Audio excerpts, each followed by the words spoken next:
साथ में परमेश्वर के वचन को लेकर जुड़ने के लिए परमेश्वर ने मेरे जीवन में एक और सौभाग्य दिया, उसके लिए मैं परमेश्वर को धन्यवाद देता हूँ। और धन्यवाद देता हूँ आप लोग सब मेरे साथ में जुड़कर आज शाम को परमेश्वर के वचन को पढ़ने के लिए, समझने के लिए हम आए हैं। हम प्रार्थना पूर्वक प्रभु के वचन के सम्मुख में बैठेंगे और आज शाम को मैं मनन के लिए एक दो आयत को आप लोग के सम्मुख में पढ़ना चाहता हूँ। ये हम पढ़ते हैं यहूदा की किताब। यहूदा उसने एक ही किताब लिखा है, एक ही पत्री लिखा है और उसके 20 और 21 को हम पढ़ेंगे। Book of Jude verse 20 and 21। ये किताब जो है प्रकाशित वाक्य से पहले हमें मिलता है, सेकंड लास्ट बुक है बाइबल का। और इसके 20 और 21 को हम पढ़ेंगे। यहाँ इस प्रकार लिखा है, पर हे प्रियो, तुम अपने अति पवित्र विश्वास में उन्नति करते हुए और पवित्र आत्मा में प्रार्थना करते हुए अपने आप को परमेश्वर के प्रेम में बनाए रखो और अनंत जीवन के लिए हमारे प्रभु यीशु मसीह की दया की बाट जोते रहो। कितने सुंदर एक वचनों को यहाँ पे यहूदा लिखता है। और यहूदा की किताब अक्सर लोग बहुत कम पढ़ते हैं, और यदि ज्यादा यहूदा का किताब को पढ़ते हैं तो भी उसके 24 और 25वीं आयत को ज्यादा ध्यान देते हैं, लेकिन बाकी जो किताब है उसको बहुत कम हम लोग अक्सर ध्यान देते हैं। आज शाम को मैं यहूदा की पत्री में से ये दो आयत को और एक संक्षिप्त में यहूदा की पत्री क्या कहता है, इन बातों को मैं आप लोग के सम्मुख में रखकर मैं अपना स्थान ग्रहण करना चाहूंगा। यहूदा की पत्री उसका पहली आयत को यदि हम लिखें तो वहां पे वो कहता है कि कौन लिख रहा है। Jude a servant of Jesus Christ and brother of James. यहूदा की ओर से जो यीशु मसीह का दास और याकूब का भाई है। अपने आप को जब लिखता है तो कहता है कि यहूदा जो लिख रहा है, और कहता है कि याकूब का भाई है। अब यहूदा तो बहुत है बाइबल के अंदर में, कम से कम 5 यहूदा को हम बाइबल के अंदर में देखते हैं। ये कौन सी यहूदा है? यहाँ पे जब लिखता है तो वो कहता है याकूब का भाई। ये याकूब कौन है? हम जानते हैं कि ये याकूब जो यहाँ पे बताया गया है वो याकूब है प्रभु यीशु मसीह का खुद का जो भाई है। और जब यहूदा अपने विषय में लिखता है तो सीधे सीधे क्यों नहीं लिख देता कि यीशु मसीह का भाई? ऐसा नहीं लिखा, लेकिन अपने आप को जब ये किताब या ये पत्री लिख रहा है तो अपने आप को जब कहता है कि मैं याकूब का भाई, ब्रदर ऑफ जेम्स, याकूब का भाई। और यीशु मसीह का भाई करके नहीं अपने आप को लिखता है, क्योंकि आगे जब लिखता है तो कहता है कि यहूदा की ओर से यीशु मसीह का दास है। यीशु मसीह को अपने विषय में जब यीशु मसीह के साथ में संबंध को देखता हुआ कहता है कि यीशु मसीह का मैं दास हूँ। और जो शब्द वहां पे इस्तेमाल किया गया डूलोस, जिसका मतलब होता है कि एक गुलाम हो, एक स्लेव, यीशु मसीह का गुलाम। और अपने आप को जब बताने की कोशिश कर रहा है तो कहता है कि मैं याकूब का भाई।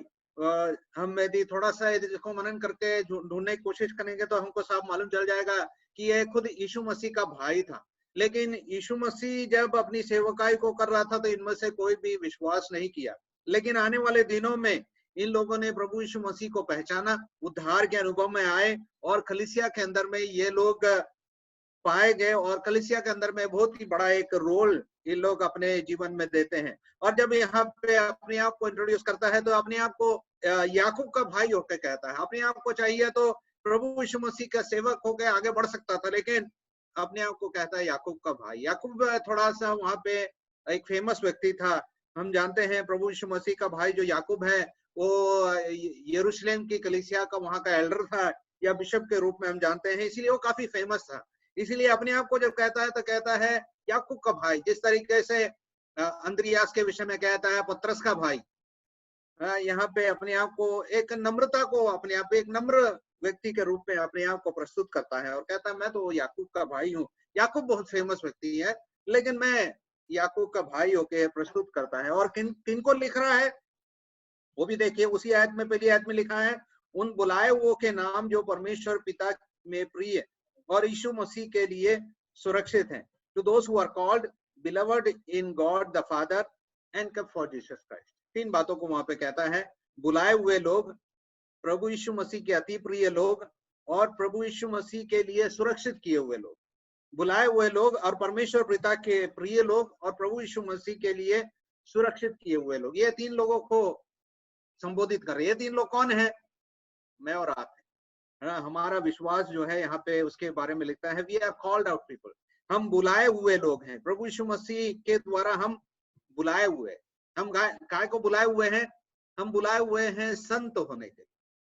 हम लोग का बाइबल बार बार कहती है जो विश्वासी जन है उनके विषय में कि वो लोग संत होकर बुलाए गए हैं। प्रभु यीशु मसीह के संत, हम संत होने वाले नहीं है, लेकिन हमें परमेश्वर ने बुलाकर संत होकर ठहराया। पौलुस अपने पत्री में ये बातें बहुत अच्छे तरीके से कहता है। और यहाँ पे जब यहूदा भी कह रहा है, यहूदा भी कहता है कि तुम बुलाए हुए लोग।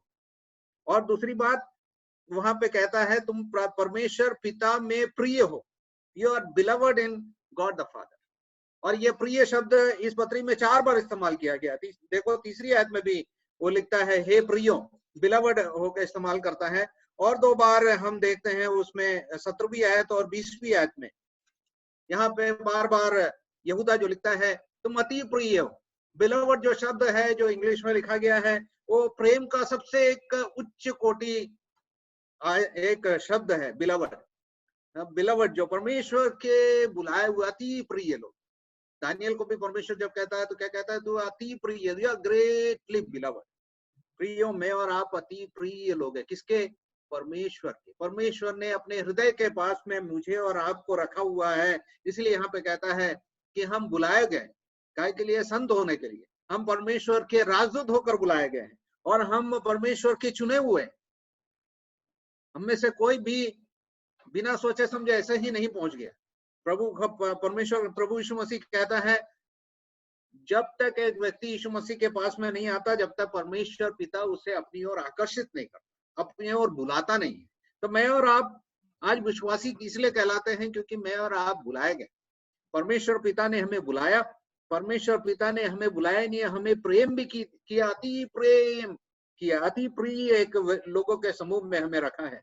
और उतना ही नहीं, तीसरी बात और कहता है यीशु मसीह के लिए सुरक्षित रखा। We are kept for Jesus Christ. मेरे और आपके जीवन में बहुत बड़े एक उद्देश्य है। क्या उद्देश्य है? हम प्रभु यीशु मसीह के लिए सुरक्षित रखे गए। हम में से कोई भी अपने लिए नहीं जीता है, हम में से कोई भी अपने लिए नहीं मरता है। हम लोग सबके जीवन का एक उद्देश्य, और वो उद्देश्य कहाँ पाया जाता है? प्रभु यीशु मसीह के अंदर में पाया जाता है। हम प्रभु यीशु मसीह के लिए सुरक्षित किए गए। हमें परमेश्वर ने बुलाया है, हमारे लिए एक विशेष, हमारे जीवन में एक उद्देश्य है। मुझे और आपको कितना जरूरी है कि हम उस उद्देश्य को जानते हुए हम जिए, अन्यथा हमारे जीवन का कोई उद्देश्य नहीं रहेगा और हमें जिंदा रहने का कोई मतलब ही नहीं रहेगा यदि आपको और मुझे अपने जीवन का उद्देश्य नहीं मालूम है। यहाँ पे हमारा उद्देश्य कहाँ पे है?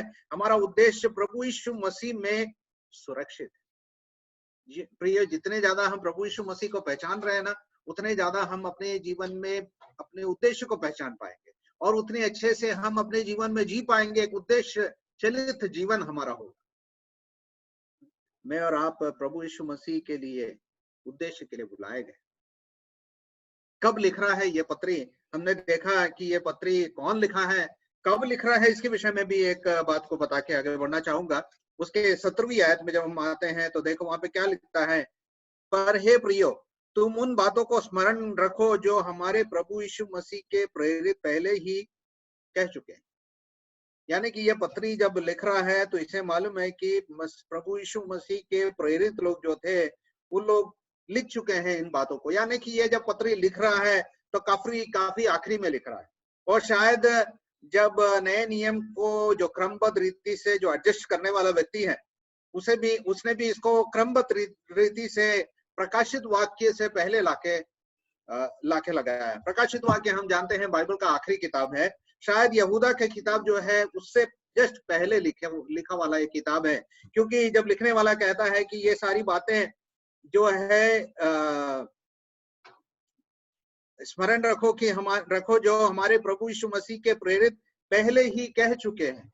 प्रेरित लोग पहले ही इन बातों को कह चुके हैं, उसको याद दिला रहा है। और एक दूसरी और एक सच्चाई हमें यदि इस किताब को पढ़ेंगे और इसकी तुलना दूसरा पत्रस उसका दूसरा अध्याय से यदि आप एक तुलना पढ़ करके देखोगे तो हम जानते हैं कि दूसरा पत्रस उसका दूसरा अध्याय पहली आयत से लेके 6वीं आयत तक यदि आप पढ़ेंगे, मेरे पास समय नहीं है मैं पूरा भाग आपको पढ़ के सुनाऊं, लेकिन यदि ये आयतों को यदि आप पढ़ के देखोगे तो वहां पे जो चेतावनी लिखा गया है और जो यहूदा के पत्री उसकी 5वीं आयत से लेकर 12वीं आयत तक यदि आप पढ़ के देखोगे तो ये करीब करीब एक्जैक्टली सेम है ना, करीब करीब बहुत ज्यादा मिलता जुलता ये दोनों पत्रियां।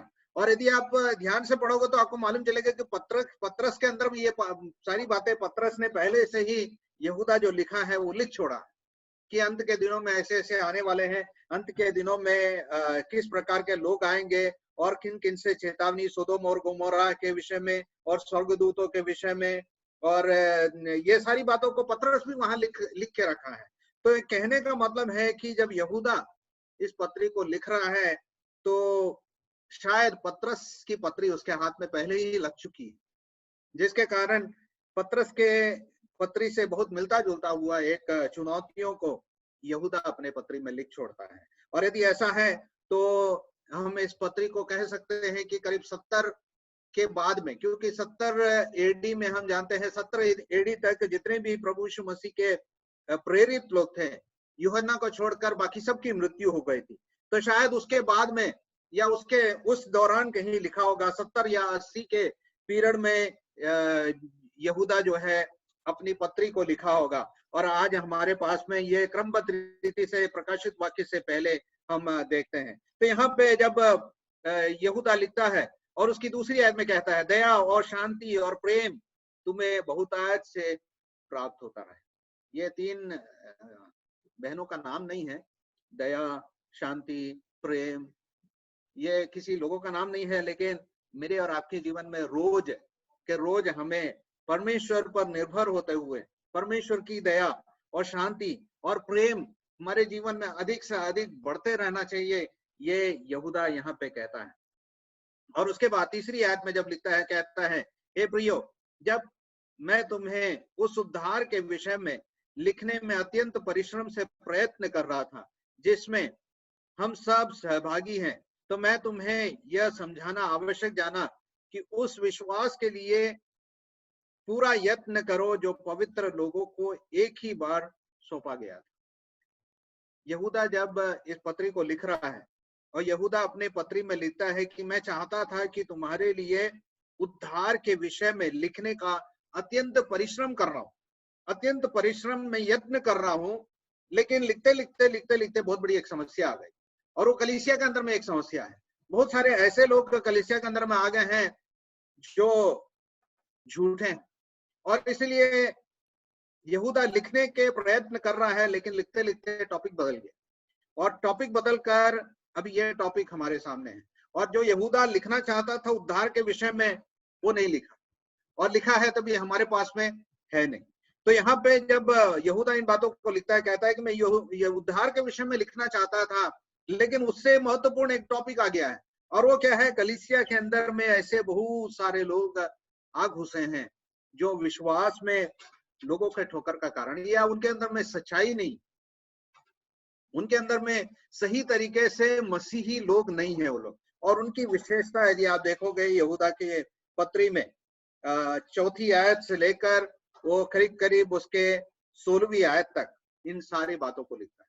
और इनकी शिक्षा क्या थी, इनकी समस्या क्या थी, वो चीज वहां पे नहीं मेंशन है। या ये लोग क्या इनका सिद्धांत था, वो चीजें वहां पे लिखा नहीं है, लेकिन इनके जीवन चरित्र या जीवन लाइफस्टाइल कैसा है वो यहाँ पे बहुत अच्छे तरीके से यहूदा ने लिख छोड़ा है, और चेतावनी देता है कि ऐसे लोगों से अपने आप को बचाए रखना बहुत जरूरी। और ये यहूदा की पत्री जब मैं पढ़ रहा था, हम इसमें अलग अलग आज्ञाओं को देखते हैं। हमारे लिए यहूदा ने कुछ आज्ञाओं को रख छोड़ा है।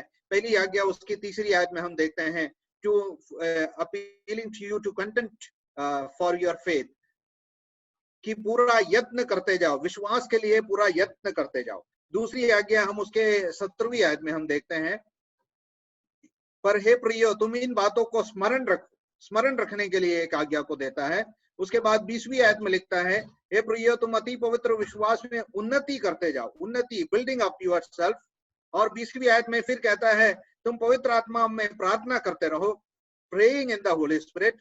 उसके बाद हम देखते हैं उसके 21वीं आयत में, अपने आप को परमेश्वर के प्रेम में बनाए रखो, keep yourself in the love of God. उसके बाद 22 और 23 में हम देखते हैं जो लोग विश्वास नहीं करते हैं, शंका करते हैं, और जो लोग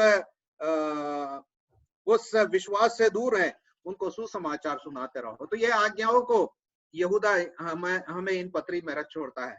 तीसरी आयत में जब पहली आज्ञा दे रहा है तो क्या बोलता है कि उस विश्वास के लिए पूरा यत्न करते जाओ जो पवित्र लोगों को एक ही बार सौंपा गया। इंग्लिश में लिखा है ना, I found it necessary to write appealing to you to contend for the faith that was once for all delivered to the saints।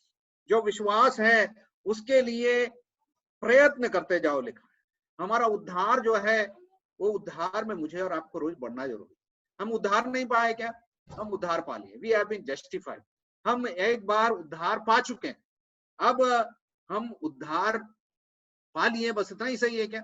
हम उद्धार पाते भी जा रहे हैं। वी आर डेली, हमारे लिए जरूरत है कि हम सैंक्टिफाई होते जाए। पवित्रीकरण का काम मेरे और आपके जीवन में रोज का रोज होना जरूरी है। उद्धार का दूसरा क्रम है, और उद्धार का एक तीसरा क्रम भी है, we have to be glorified. दिन प्रतिदिन हम पवित्र होते जाएंगे। एक दिन आने वाला है when we are going to be glorified. उद्धार के 3 क्रमों को हम जानते हैं। यहाँ पे पौलुस क्या कहता है, सॉरी यहूदा क्या कहता है कि हम विश्वास के लिए पूरा यत्न करते जाए। विश्वास किए, हाँ बात सही, लेकिन हमारे लिए जरूरी है कि हम उद्धार में प्रयत्न करना जरूरी है। उस विश्वास में रोज का रोज बढ़ना जरूरी है। और वहां पे लिखा है प्रयत्न करो जो पवित्र लोगों को एक ही बार सौंपा गया है। ये पवित्र लोगों को सौंपा गया है। ये विश्वास जो है हमारा जो है, ये हम सबसे पहले ध्यान रखें कि हमारे हाथों में सौंपा गया, किसी ने बनाया नहीं है। प्रभु यीशु मसीह ने अपने चेलों को, प्रेरितों को दिया, प्रेरितों ने उसे कलीसिया को दिया, कलीसिया के द्वारा मेरे और आपके हाथों में सौंपा गया है। और मेरे लिए सबसे पहला कर्तव्य क्या है कि मैं उस पर विश्वास करूं। दूसरा यह है कि मैं प्रयत्न करूं कि इसमें बढ़ते जाऊं, और तीसरा प्रयत्न करूं कि इसे दूसरे हाथों में सौंपते जाऊं। तिमोथी को पौलुस लिखता है, बोलता है guard yourself the gospel that has been entrusted you. तेरे हाथों में जो सौंपा गया है इसे सही सही दूसरे लोगों को सौंपने का प्रयत्न कर। हमें जरूरत है कि हम विश्वास में प्रयत्न करते जाए, विश्वास में हम बढ़ते जाए, प्रभु के प्रेम में बढ़ते जाए। मेरे और आपके जीवन में बहुत जरूरी है। हमारे हाथों में जो विश्वास है वो परमेश्वर ने सौंपा है। किनको सौंपा है? पवित्र लोगों को एक ही बार सौंपा है। अब उसमें कोई जोड़ा नहीं जा सकता, अब उसमें कोई घटाया नहीं जा सकता। पवित्र लोगों के हाथों में जो विश्वास है वो सौंप दिया गया, एक ही बार में सौंप दिया गया। लेकिन मुझे और आपको रोज का रोज जरूरी है कि ये नए रीति से मैं और आप इसे जी पाए। नए रीति से हम इसके अंदर में बदलाव नहीं कर सकते हैं, नए रीति से हम उसके अंदर में रोज जीना जरूरी। पहली आज्ञा है कि हम पूरा प्रयत्न करते जाए विश्वास में, जो परमेश्वर ने पवित्र लोगों के हाथों में एक ही बार सौंपा है। उसके बाद चौथी आयत में जब हम आते हैं तो यहाँ से मैं जैसा बोला चालू होता है कि किस तरीके से गलत शिक्षक बोलेंगे या गलत मसीह लोग कलीसिया के अंदर में पाए जाते हैं। चौथी आयत, क्योंकि कितने ऐसे मनुष्य चुपके से हम में आ मिले हैं जिनके उस दंड का वर्णन पुराने समय के पहले ही से लिखा गया था। ये भक्तिहीन है और हमारे परमेश्वर के अनुग्रह को लुचपन में बदल डालते हैं और हमारे एकमात्र स्वामी और प्रभु यीशु मसीह का इनकार करते हैं। These are people who are found inside the church। कलीसिया के अंदर में पाए जाते हैं। कैसे हैं? Certain people who have crept in unnoticed। चुपके से हम में से आ मिले। ऐसे बहुत सारे लोग जो कहते हैं विश्वासी है लेकिन विश्वासी नहीं, पटी लोग हैं। उनकी विशेषता यहाँ पे लिखा गया है और ये चुपके से कलीसिया के अंदर में आ बसे। हम देखते हैं कि शैतान ने अलग अलग तरीके को कलीसिया को तोड़ने का कोशिश किया। सदियों से हम जानते हैं शैतान जो है इसी कोशिश में लगा है कि किसी तरीके से कलीसिया को मैं तोड़ दूंगा। प्रभु यीशु मसीह कहता है मैं अपनी कलीसिया को बनाऊंगा और अधोलोक के फाटक भी उसके ऊपर में हावी नहीं हो पाएंगे। शैतान भी उसे कभी भी गिरा नहीं सकता है, कलीसिया को विफल या कलीसिया को तोड़ नहीं सकता है, लेकिन कोशिश जरूर कर रहा है। पहले बहुत कोशिश करता है कि बाहरी तौर पर सताव के द्वारा कलीसिया को तोड़ दे, लेकिन जैसी देखा कि सताव के कारण कलीसिया बढ़ रही है, तो आज हम देखते हैं शैतान क्या कर रहा है मालूम है, भेष बदल कर कलीसिया के अंदर ही आकर घुस गया। और कलीसिया के अंदर में कितनी प्रकार के आज हम देखते हैं फूट, अविश्वास और कितने अलग अलग प्रकार के लोग कलीसिया के अंदर में आ जुड़े हैं, और जिसके कारण कलीसिया के अंदर में सारी समस्याओं का कारण है। और यहाँ पे लिखा है उनके विशेषताएं, यदि आगे चौथी आयत में पढ़ते हैं उनकी विशेषताएं लिखा है, और वे परमेश्वर के अनुग्रह को लुस्पन में बदल डालते। ये कौन है? who have taken the grace as license, जो समझते हैं कि प्रभु यीशु मसीह ने अपने अनुग्रह अपने ऊपर दिया है, और क्योंकि अनुग्रह से हम तो स्वर्ग जा रहे हैं, इसलिए क्योंकि अनुग्रह से स्वर्ग जा रहे हैं, हम तो बुलाए गए हैं, हम तो हमारे ऊपर में तो अनुग्रह मिली है, इसलिए हम कुछ भी कर सकते हैं। हम कोई भी पाप कर ले उससे क्या फर्क पड़ता है, क्योंकि जितना हम पाप करते हैं परमेश्वर का अनुग्रह बढ़ते जा रहा है। इसलिए लोग सोचते हैं कि हम पाप करते ही रहे तो अनुग्रह बढ़ता ही जाएगा, और इन्होंने अनुग्रह को एक लाइसेंस ले लिया है जिसके द्वारा हर प्रकार की गंदी काम को कर रहे हैं। और उसी का वर्णन यहाँ पे कहता है, ये भक्तिहीन है और हमारे परमेश्वर के अनुग्रह को लुचपन में बदल डाले हैं, turning the grace of God into sensuality. अपने अपने शरीर की जो अच्छा लगता है ना वो कार्यों को करते रहते हैं, और कहते हैं कि परमेश्वर तो सब चीज हमें क्षमा कर चुका है, परमेश्वर ने अपनी अनुग्रह को हम पे प्रकट किया है, और इसलिए हमें तो अब कोई फर्क नहीं पड़ता, हम तो स्वर्ग जा रहे हैं। They have turned the grace into a license। और दूसरी बात वहां पे लिखा है, और प्रभु यीशु मसीह का इनकार करते हैं, प्रभु यीशु मसीह का इनकार भी करते हैं। और ये लोग कलीसिया के अंदर में प्रभु यीशु मसीह के इनकार करते हैं, denying our only master and Lord Jesus Christ. और जो बातें उनको समझ में नहीं आता उसके विषय में बहुत सारे बुरी बुरी बातें कहते रहते हैं। आगे यदि हम उससे पढ़ेंगे तो हमें मालूम चलता है। लेकिन क्या ऐसे लोग आज कलीसिया के अंदर में नहीं पाए जाते, जो हर प्रकार के गंदे काम में फंसे हुए हैं, हर प्रकार के सेंसुअलिटी में, लुचपन में पाए जाते हैं, और स्वभाव ही से शैतान के स्वभाव में बढ़ते जा रहे हैं? मेरे और आपके जीवन में हमें देखना जरूरी है कि ऐसे लोग कलीसिया के अंदर में चुपके से तो नहीं है, जो भक्ति का भेष तो धारण किए हैं, लेकिन परमेश्वर की शक्ति उनके अंदर में बिल्कुल भी नहीं, परमेश्वर का प्रेम उनके अंदर में बिल्कुल भी नहीं, परमेश्वर के वचन के प्रति या परमेश्वर के प्रति प्रेम उनके अंदर में बिल्कुल भी नहीं, लेकिन कलीसिया के अंदर। और ये यहूदा बोलता है इनसे बच के रहना बहुत जरूरी। ये ऐसे लोग हैं जो प्रभु यीशु मसीह का इनकार करते हैं, लेकिन कई बार हम भी तो इनकार कर देते हैं ना, कई बार जरूरत पड़ते है, कई सारे मसीह लोग इनकार कर देते हैं। कब इनकार कर देते हैं? कई बार सताव आते हैं तो इनकार कर देते हैं। कई बार सताव आते हैं तो ऐसी समस्या आ जाती है कि प्रभु यीशु मसीह को चुनना है, नहीं तो दुनिया को चुनना है। कई बार विश्वास के कारण कई परिवारों में, जब विशेषकर जब नए नए विश्वास में रहते हैं तो परिवार से बहुत ज्यादा सताव हो जाता है। और कई सारे लोग ऐसे हैं जिनको मैं जानता हूं जो विश्वास तो किए, लेकिन परिवार में पेरेंट्स के द्वारा जब सताव आया, उन लोग प्रेशर डाला तो अपने विश्वास को छोड़ के चले गए। कई बार मोहल्ले से कई सताव आने शुरू हुआ तो अपने विश्वास को छोड़कर चले गए। कई सारे लोग ऐसे रहते हैं जो कन्वीनियंस के हिसाब से प्रभु यीशु मसीह को त्याग देते। जरूरत है कुछ नौकरी करने की, और उनको ऐसे एक समय आता है जब बोलते हैं कि प्रभु यीशु मसीह को इनकार करे तो तुम्हें ये मिल जाएगा वो मिल जाएगा, बहुत आसानी से इनकार करते। अपने स्टेटस को मेंटेन करने के लिए कई बार कई सारे लोग अपने आप को छुपा कर रखते हैं, बोलते हैं कि हम तो मसीह नहीं, अपने आप को छुपा कर रखने की कोशिश करते हैं। हम जानते हैं किस तरीके से पतरस भी एक समय प्रभु यीशु मसीह को इनकार किया, लेकिन बाद में जाके कितना रोया प्रभु यीशु मसीह को। लेकिन ये लोग अपने कन्वीनियंस के हिसाब से इनकार कर देते हैं। समय आता है तो बोलते हैं हम मसीह हैं, समय आता है तो बोलते हैं हम मसीह नहीं है। कुछ लोग अपने लाइफस्टाइल के द्वारा प्रभु यीशु मसीह को इनकार करते हैं। कहते तो है मसीही, लेकिन उनके जीवन को देखने से कोई बोल ही नहीं सकता है कि इनका जीवन मसीही, क्योंकि मसीह और उनका जीवन कभी एक साथ जाता ही नहीं है, दोनों विरोधाभास है। कहीं मैं और आप ऐसे लोगों में तो शामिल नहीं है। कई सारे लोग अपने आइडियाज के द्वारा प्रभु यीशु मसीह को इनकार करते हैं। तो यहाँ पे यहूदा लिखने वाला, पत्री लिखने वाला कहता है, ये लोग ऐसे हैं जो प्रभु यीशु मसीह का इनकार करते हैं। उसके 5वीं आयत से लेकर 7वीं आयत तक यदि आप देखोगे तो तीन समूह का उदाहरण वो देता है। 3 समूह का उदाहरण, पहला उदाहरण वहां पे इजरायली लोगों के विषय में है जो मिस्र से छुड़ाए गए हैं, और उनकी विशेषता वहां पे लिखता है, who did not believe। पर यद्यपि तुम सब बातों एक बार जान चुके हो, तो अभी मैं तुम्हें इस बात की स्तुति दिलाना चाहता हूँ कि प्रभु ने एक कुल को मिस्र देश से छुड़ाने के बाद विश्वास न लाने वाले को नष्ट कर दिया। किनको नष्ट कर दिया? जिनके अंदर में विश्वास नहीं था।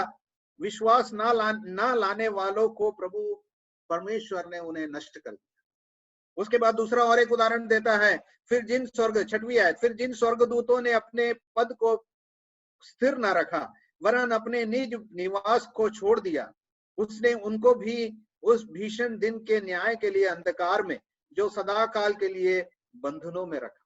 ये उन लोगों के विषय में है जो स्वर्गदूत, परमेश्वर के स्वर्गदूत थे, लेकिन ये लोगों ने परमेश्वर के स्वामित्व को छोड़कर, परमेश्वर के लॉर्डशिप को छोड़कर ये वहां से अलग हो गए, अपने आप को परमेश्वर के अधीन में नहीं रखा। पहले समूह वो है जो प्रभु यीशु मसीह पर विश्वास नहीं किए, परमेश्वर पर विश्वास नहीं किए। दूसरा समूह है जो परमेश्वर के स्वामित्व से दूर हो गए।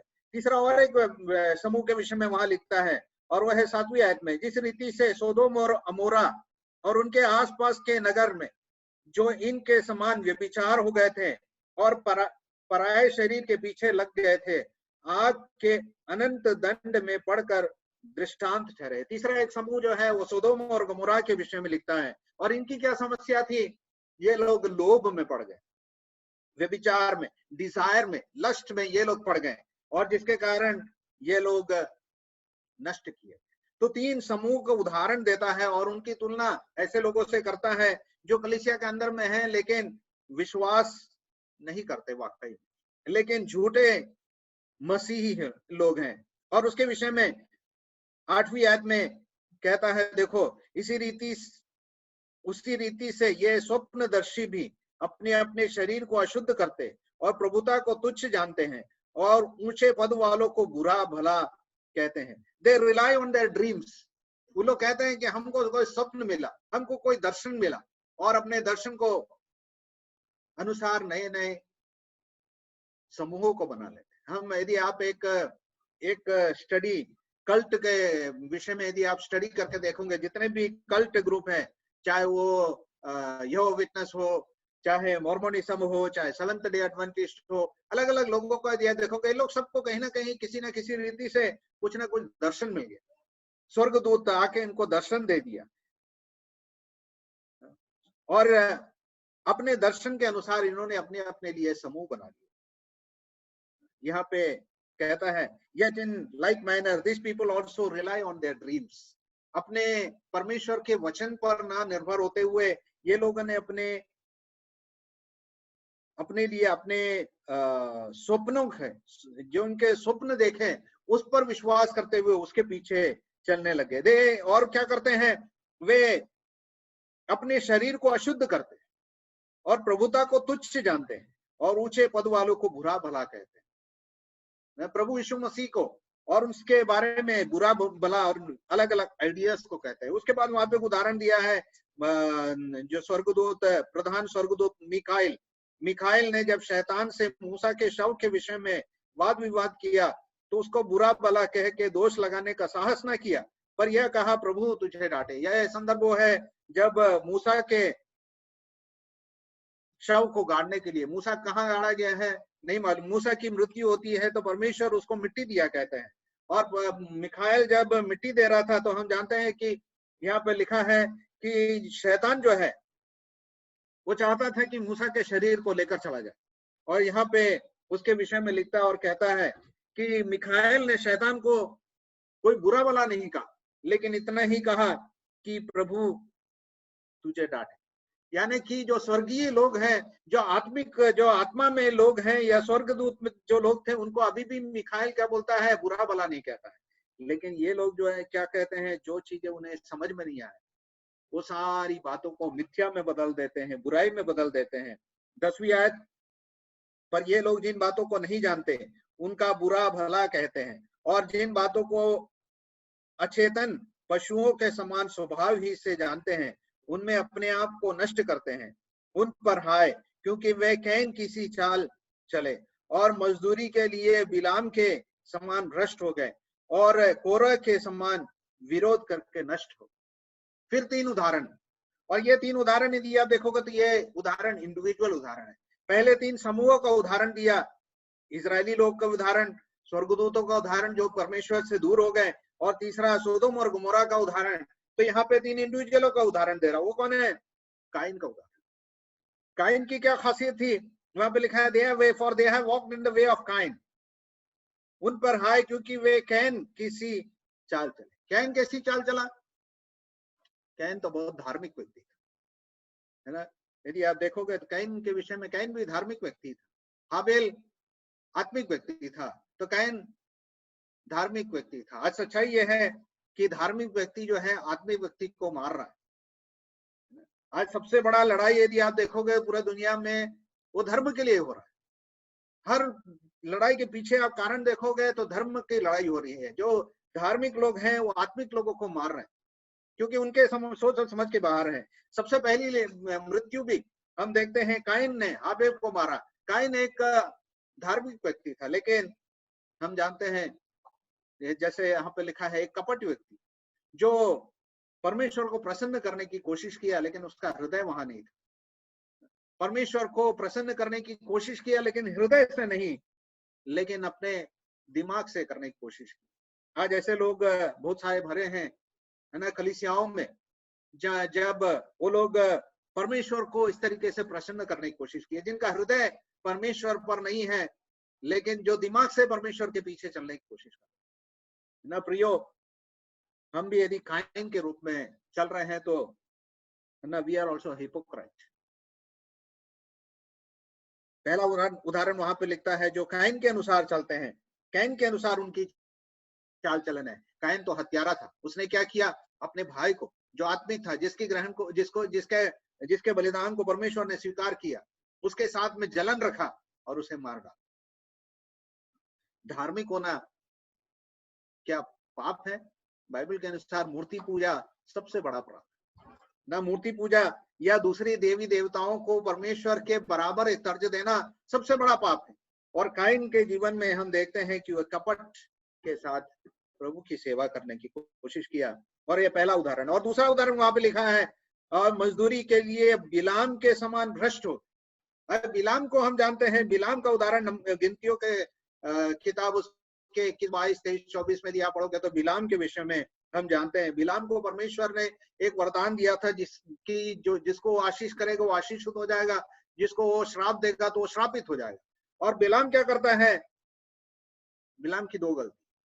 बिलाम के पहली गलती यह है कि वो पैसों के लिए आशीष देने की कोशिश करता है, दंड देने की कोशिश करता है। जिसको परमेश्वर ने आशीष दे दिया है उसको श्राप देने के लिए वो पैसे लेकर श्राप देने की कोशिश करता है। यानी कि who has turned godliness into something of gain, धर्म को पैसे में बदलने की कोशिश करता है। आज ऐसे बहुत सारे लोग हैं जो धर्म को पैसे में बदल दिए हैं। धार्मिक काम इसलिए करते हैं कि ज्यादा से ज्यादा पैसा कमा पाए। पिछले रविवार को भी मैं इन बातों को आप लोग के सम्मुख पर रखा था। मैं आगे बढ़ना चाहूंगा। दूसरी गलती बालाम ने किया, हम जानते हैं उसके 25वें अध्याय, गिनती 25वां अध्याय में आते हैं तो हम जानते हैं बालाम ने बालाक राजा को कुछ आइडियाज देकर चला गया कि किस तरीके से इन इजरायलियों को पाप करवा सकते। और जब इजरायली लोग पाप करने लगेंगे तो सचमुच में परमेश्वर का क्रोध इजरायलियों के ऊपर में आ जाएगा और वो लोग श्रापित हो जाएंगे। ये ऐसे लोग हैं जो लोगों को उकसाते हैं कि पाप करे, पाप करे, पाप करे, परमेश्वर के खिलाफ में पाप करने के लिए कोशिश करते हैं। और तीसरा एक और उदाहरण वहां पे दिया है कोरह के विषय में। ये कोरह एक व्यक्ति या एक समूह के रूप में हम ले सकते हैं जो मूसा के लीडरशिप के अधीन में नहीं थे, है ना, लीडरशिप के अधीन में नहीं रहकर ये लोग कोशिश में लगे थे कि हम लोग परमेश्वर से सीधा सीधा बात करें। तो ये ऐसी एक जाति के रूप में यहूदा उदाहरण देता है कि 3 समूह के विषय में और 3 व्यक्तियों के विषय में लेता है और कहता है ये झूठे मसीह लोग ऐसे ही हैं। और उसके बाद यदि आप 12वीं आयत से 12 और 13वीं आयत पढ़ोगे तो बहुत सारे उदाहरण वहां पे दिया है। मेरे को समय कम है कि मैं इन एक एक चीजों को समझा पाऊं। 7 बातों को वहां पे यहूदा लिखता है। ये समुद्र में छुपी हुई इनका तुलना करता है और कहता है समुद्र में छिपी हुई चट्टान सरीखे हैं। दूसरा, और बेधड़क और अपना ही पेट भरने वाले रखवाले हैं। They are hidden reefs, they are selfish shepherds, अपने ही पेट भरने वाले रखवाले हैं। वे निर्जल बादल हैं, वाटरलेस क्लाउड्स, ऐसे बादल जिसके अंदर में पानी नहीं, ऐसे बादल के रूप में उन्हें तुलना करता है। फिर कहता है जिन्हें हवा उड़ा ले जाती है। चौथी बात, पतझड़ के निष्फल पेड़ हैं। They are fruitless trees, fruitless trees, ये ऐसे पेड़ हैं जिसमें कभी कोई फल नहीं लगता है। और उसके बाद कहता है जो 2 बार मर चुके हैं, ये 1 बार नहीं 2 बार मर चुके हैं, जो शारीरिक भी मृत्यु हो गई है, आत्मिक भी मृत्यु, 2 बार मर चुके हैं और जड़ से उखड़े, ट्वाइस डेड, अपरूटेड, इनको परमेश्वर ने निकाल के फेंक दिया है। 13वीं आयत, ये समुद्र में प्रचंड हिल कोरे हैं। They are like wild waves of the sea, जिसको कोई भी डायरेक्शन नहीं मालूम, कहीं की को चलता रहता है, डायरेक्शनलेस वाइल्ड वेव्स। एंड उसके बाद आखिरी में कहता है they are like wild wandering stars, ये समुद्र के प्रचंड हिल कोरे हैं जो अपनी लज्जा को फेन उछालते हैं। ये डामाडोल तारे हैं, डामाडोल तारे, दे आर वांडरिंग स्टार्स, जो स्टार्स जहां पे परमेश्वर ने रखा उस जगह से जो गिर गए हैं। हम जानते हैं कई बार हम देखते हैं कि कई सारे स्टार्स गिर गए हैं और जल जाते हैं। This are wandering stars. 7 बातों के साथ में इन्हें तुलना किया यहूदा ने। और उसके बाद इन बातों को कहते हुए और भी 14 से 16वीं आयत में आगे कहता है, 16वीं आयत को भी मैं बढ़ के आगे पढ़ना चाहूंगा। ये तो असंतुष्ट, कुड़कुड़ाने वाले और अपनी अभिलाषाओं के अनुसार चलने वाले हैं और अपने मुंह से घमंड की बातें बोलते हैं और वे लोभ के लिए मुंह देखी बड़ाई किया करते हैं। These are grumblers, malcontents, following their own sinful desires. They are loud-mouthed boasters, showing favorism to gain advantage. ऐसे लोग कलीसिया के अंदर में हैं जो घमंडी हैं, जो अपने ही इच्छा के अनुसार बोलते रहते हैं, और शायद ये शिक्षक लोग भी हैं कलीसिया के अंदर। प्रियो, हमें कितना जरूरी होना चाहिए कि हम अपने आप को ऐसे लोगों से बचा के रखें। हम अपने आप को देखें कि कहीं हम भी ऐसे लोग तो नहीं हैं। और इन्हीं बातों को कहते हुए आगे 17वीं आयत में कहता है, पर हे प्रियो, तुम इन बातों को स्मरण रखो जो हमारे प्रभु यीशु मसीह के प्रेरित पहले ही कह चुके हैं। कुछ बातों को स्मरण रखने के लिए कहता है। दूसरी आज्ञा यहाँ पे जब यहूदा कहता है वह है स्मरण रख। क्या स्मरण रखना? पर हे प्रियो, तुम उन बातों को स्मरण रखो जो हमारे प्रभु यीशु मसीह के प्रेरित पहले ही कह चुके। प्रभु यीशु मसीह ने अपने प्रेरितों के द्वारा कहा है। परमेश्वर के वचनों को स्मरण रखने के लिए यहाँ कहता है। प्रेरितों ने वो किताबों को लिखा है। प्रभु यीशु मसीह ने जो आज्ञाओं को कहा, प्रभु यीशु मसीह ने जो शिक्षाओं को दिया, वो सारे शिक्षा लोग प्रभु यीशु मसीह के प्रेरित लोगों ने लिखा। और इसलिए वचन की ओर ध्यान देने के लिए कहता है, पर हे प्रियो, तुम इन बातों को स्मरण रखो। परमेश्वर के वचन को, जो उन दिनों में यदि आप देखोगे तो हर व्यक्ति के पास में परमेश्वर का वचन नहीं था जिस तरीके से बाइबल मेरे और आपके पास में है। और इसलिए यहूदा इन बातों को करता है, तुम अपने हृदय में इन बातों को स्मरण रखो जो हमारे प्रभु यीशु मसीह के प्रेरित पहले से ही कह चुके। प्रभु यीशु मसीह के प्रेरित लोग हैं जो परमेश्वर के वचन को दिए हैं। और 18वीं आयत में वे तुमसे कहा करते थे, पिछले दिनों में ऐसे ठट्ठा करने वाले होंगे जो अपनी अभक्ति की अभिलाषाओं के अनुसार चलेंगे। They said to you, in the last time there will be scoffers following their own ungodly passions. आज से 2000 साल पहले कलीसिया में ऐसे लोग पाए जाते हैं और उन दिनों में अंत का समय था, तो आज में मुझे और आपको कितना सतर्क रहना जरूरी है कि ऐसे झूठे उपदेशक, झूठे मसीह लोग कलीसिया के अंदर में आ जाते हैं, शिक्षक भी बन जाते हैं, मालूम नहीं चलता है। इसलिए अपनी आंख को बचाए रखना जरूरी है।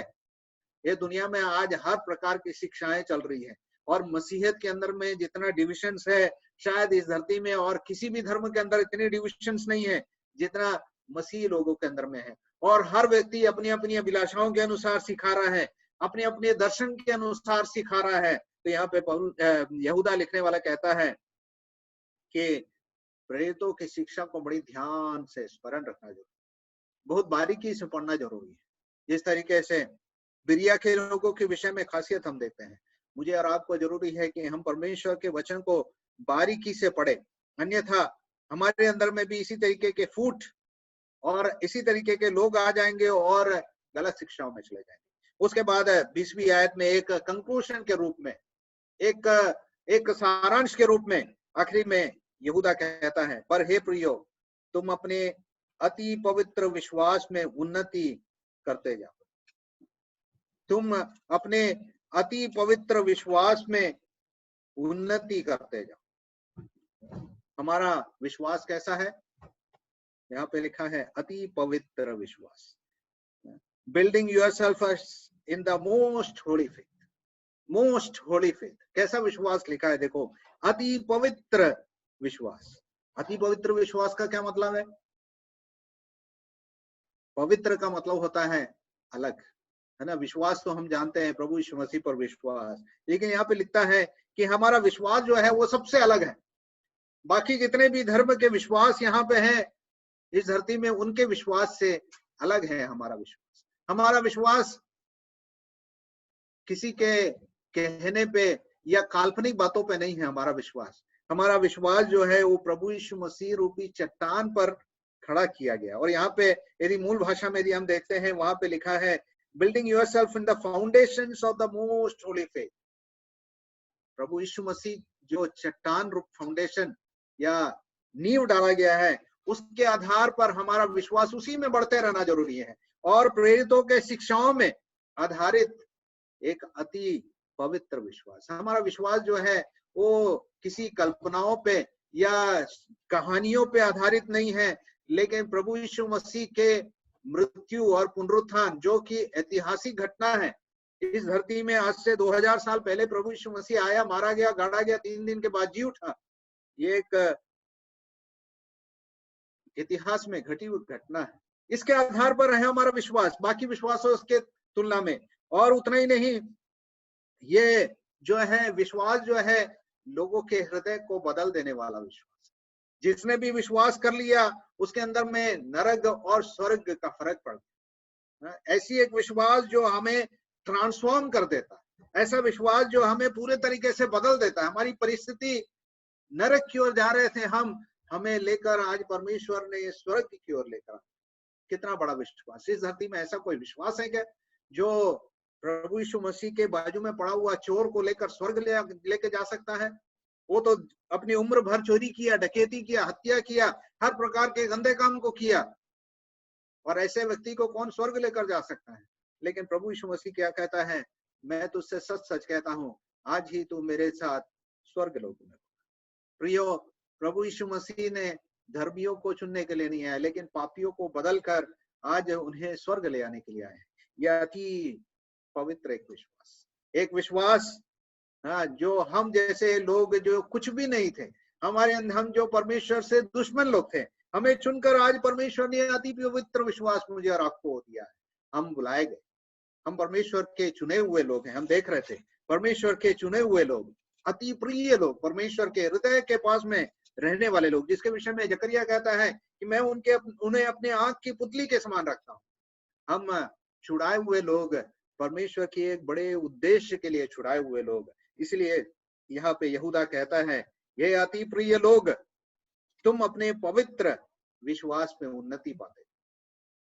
हम यदि घर में बैठे रहेंगे या कुछ नहीं करेंगे तो कभी उन्नति नहीं पा सकते। यहाँ पे लिखा है हमें क्या करना है? पवित्र विश्वास में उन्नति पाते जाना है। उन्नति कैसे पाएंगे? यदि आप बैठे रहोगे तो कभी उन्नति नहीं पाओगे। मसीह जीवन जो है एक चढ़ाव के जैसा है। किसी ने कहा है पर्वत पे चढ़ाव के जैसे। यदि आप कहाँ जहाँ पे खड़े हो गए, आपका साइकिल, मान लो आप साइकिल चला के जा रहे हैं और जहाँ पे आप उस पहाड़ में जाके खड़े हो गए, अब पीछे की ओर जाने चालू। मसीह जीवन में हर समय हमें क्या करते रहना है? उन्नति करते रहना। वो कैसे उन्नति करते जा सकते हैं ना? हमें जरूरत है कि हम उसमें उन्नति करते जा रहे हैं। आगे लिखता है क्या करना है उन्नति प्राप्त करने के लिए? पर हे प्रियो, तुम अपने अति पवित्र विश्वास में उन्नति करते जाओ और पवित्र आत्मा में प्रार्थना करो। उन्नति प्रार्थना है ना, उन्नति पाते हुए प्रार्थना करते रहे। कैसे प्रार्थना करें?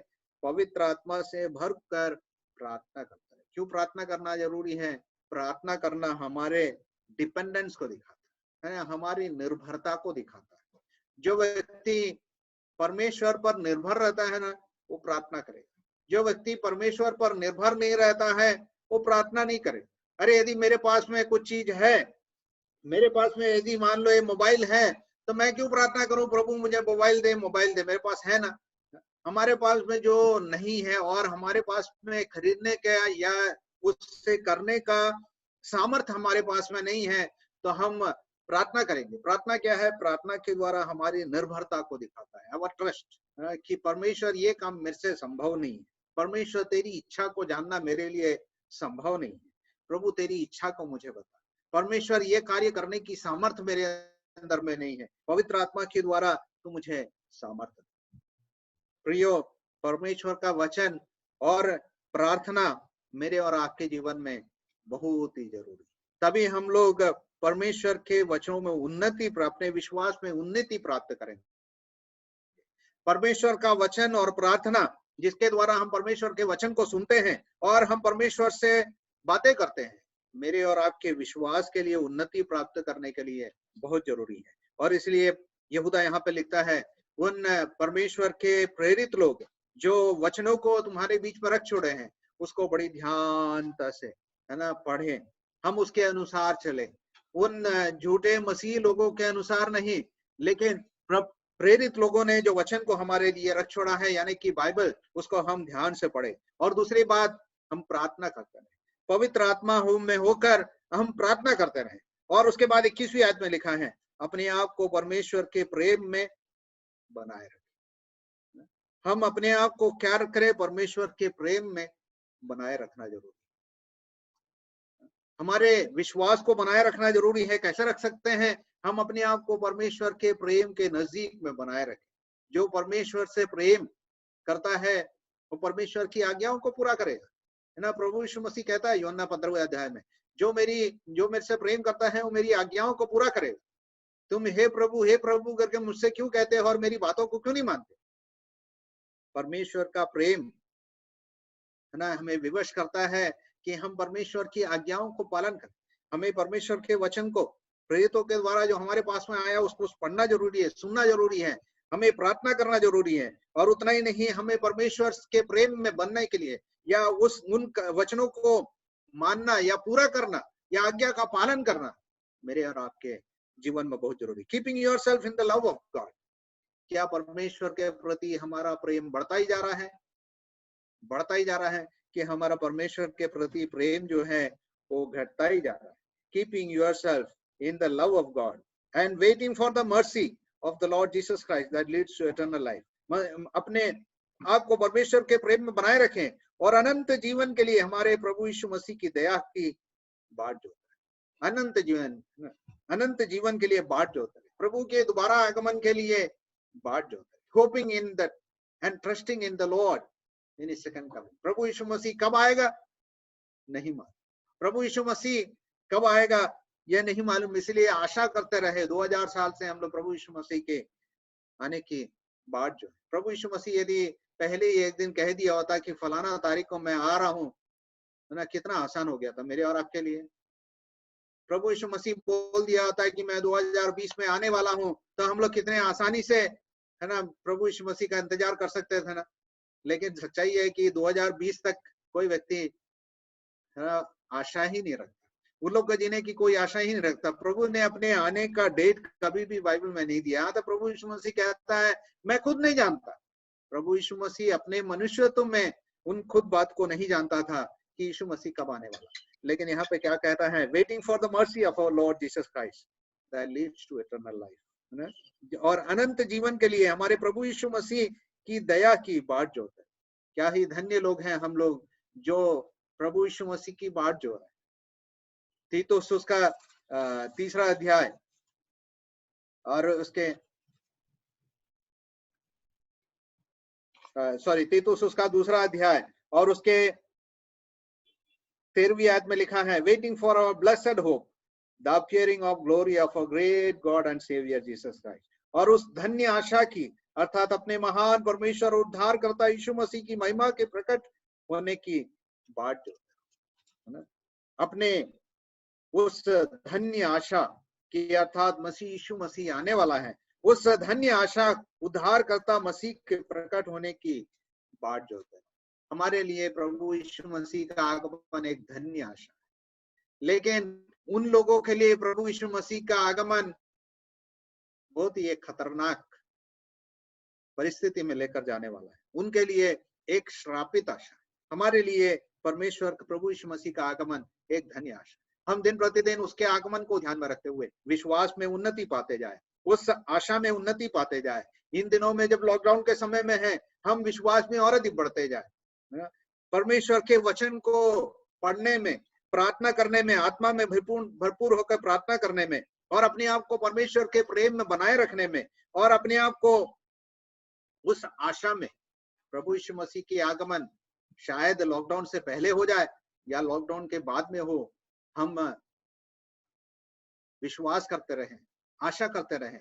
कब आ जाएगा नहीं मालूम, लेकिन हम आशा में पीछे हटने वाला नहीं हो। परमेश्वर हमें सहायता करे कि जिस प्रकार यहाँ पे यहूदा लिखता है, पर हे प्रियो, तुम अपने पवित्र अति पवित्र विश्वास में उन्नति करते हुए पवित्र आत्मा में प्रार्थना करते रहें, और आप ही अपने आप को परमेश्वर के प्रेम में बनाए रखो, और अनंत जीवन के लिए हमारे प्रभु यीशु मसीह की दया की बाट जो। परमेश्वर इन वचनों के साथ में हमें सहायता करे कि हम उन्नति पाते जाए अति पवित्र विश्वास में, जो परमेश्वर ने मुझे और आपको सौंपा है, जो प्रभु यीशु मसीह के द्वारा प्रेरितों को मिला, वहां से कलीसिया के द्वारा हमें मिला, उस अति पवित्र विश्वास में, जो हमको बदल देने वाला विश्वास है, उस विश्वास में उन्नति प्राप्त करते जाए, पवित्र आत्मा में होकर प्रभु पर निर्भर होते रहें, प्रार्थना करते रहें, परमेश्वर के ऊपर में पूरे भरोसा रखते हुए, अपने आप पर भरोसा ना रखे लेकिन परमेश्वर पर विश्वास करते हुए हम बढ़ते जाए। परमेश्वर इन वचनों के साथ में हमें सहायता करे। परमेश्वर के नाम की महिमा हो, उसके नाम की स्तुति। सबको जय मसीह।